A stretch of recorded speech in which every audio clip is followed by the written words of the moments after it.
otro que... Ah. Ay, un rugido. ¿Eso qué? Voy a volverlo a decir. De pronto se escuchó un rugido aterrador. Ay, ¡el león! ¡Qué pavor! Los animales asustados corrían por todos lados. Mira, normalmente se cree que el cuentacuentos, narrador oral, promueve la lectura. Realmente, cuando hacemos narración oral, lo que promovemos es la palabra, el uso de la palabra. La palabra como un juguete, pues, para compartir con los otros historias que uno puede ir siguiendo, pero que también le van enseñando palabras nuevas. Para fomentar la lectura se fomenta leyendo, sobre todo en voz alta. Hay como una idea por ahí de que a los chicos, una vez que aprenden a decodificar, es decir, a juntar las letras, ya que saben juntar las letras, entonces ya pueden leer solos. Entonces, hay veces que nos encontramos con que hay niños de preescolar que sí, bueno, ya por estar muy estimulados en la escuela o en casa, leen, pero son decodificadores, o sea, ya saben juntar las letras, ya saben qué dicen, pero para que uno pueda ser un verdadero lector, es decir, entender de qué se trata todo un texto, tiene que haber una voz, normalmente una voz adulta, que le lea a uno, que uno escuche cómo suenan las palabras, que uno pueda preguntarle a otro, oye, ¿qué quiere decir tal palabra? ¿Qué quiere decir tal otra palabra? Y normalmente eso es algo que no se hace. Normalmente lo que se hace con los chicos es que ya los ponemos frente al libro y órale, lean 10 minutos, lean 15, lean 20. La manera de que los chicos empiecen a leer por gusto es que escuchen a otros, que escuchen a alguien como lee, que puedan después comentar la lectura, que se puedan sentar en torno a un libro y que también tengan la posibilidad de decir, no, ese libro no me gusta, quiero leer otro. Porque también esa es otra cosa, los adultos somos muy tendientes a decir, si empezaste ese libro aunque no te guste, lo acabas.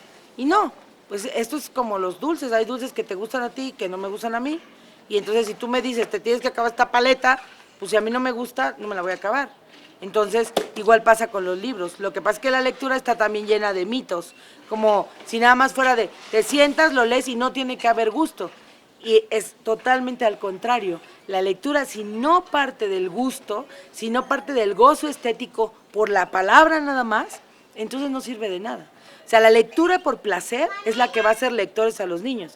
La lectura impuesta, la lectura de temas que a ellos ni les interesa, esa no los va a tocar, o sea, va a pasar, lo van a hacer y tan tan.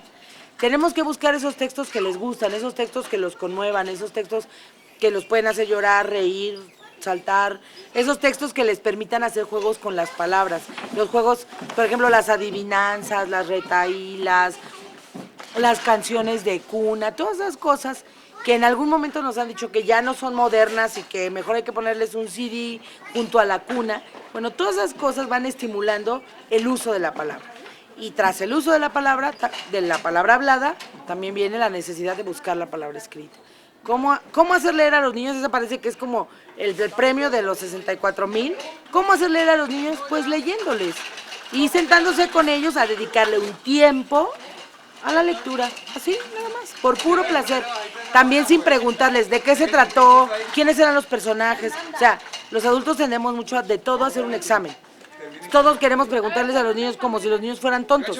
Porque si yo te leo a ti un cuento, a ti que eres adulto, no te voy a preguntar de qué se trató el cuento. No te voy a preguntar, a ver, ¿cuáles eran los personajes? Porque asumo que tú entiendes.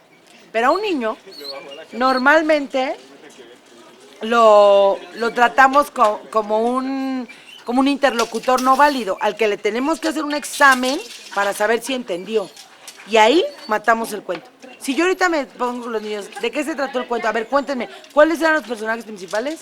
El cuento ya es intrascendente, porque ellos van a tener que estarse preocupando, que normalmente es lo que pasa en las escuelas, normalmente es lo que pasa cuando interactuamos con ellos.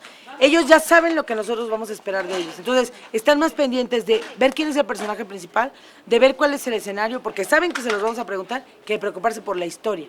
Mi propuesta siempre ha sido que solamente importe la historia. Nos dicen a veces, ¿qué, te gustó el cuento? Y dicen, no, y luego lo andan contando. O dicen, si les decimos, ¿quieres otro? Dicen, no, ya no. Ah, bueno, muy bien. Y al rato los ve uno hojeando otro libro, ¿sí? ¿Por qué? Porque ellos deciden sus tiempos. Entonces, la lectura si no es como un juego, porque los chavos se salen y juegan atrás y luego cambian y juegan, o sea, todas esas cosas que se juegan en la calle. Si uno entiende que así tiene que ser el abordaje de la lectura, entonces tiene que ser un abordaje libre, por puro placer, y que cuando digan ya no quiero hacerlo más, ya no lo hagan y se salgan a jugar o a hacer otras cosas, porque también es otra. Les decimos, de tal hora a tal hora vamos a leer, de tal hora a tal hora vamos a jugar.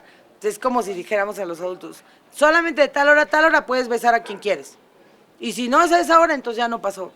Entonces perderíamos totalmente el interés y la gana de besar cuando uno quiera, por ejemplo, o de abrazar cuando uno quiera. Y la lectura es exactamente igual, o sea, es un placer sensual, o sea, pasa por todos los sentidos. Y si no pasa por todos los sentidos, pues entonces no es.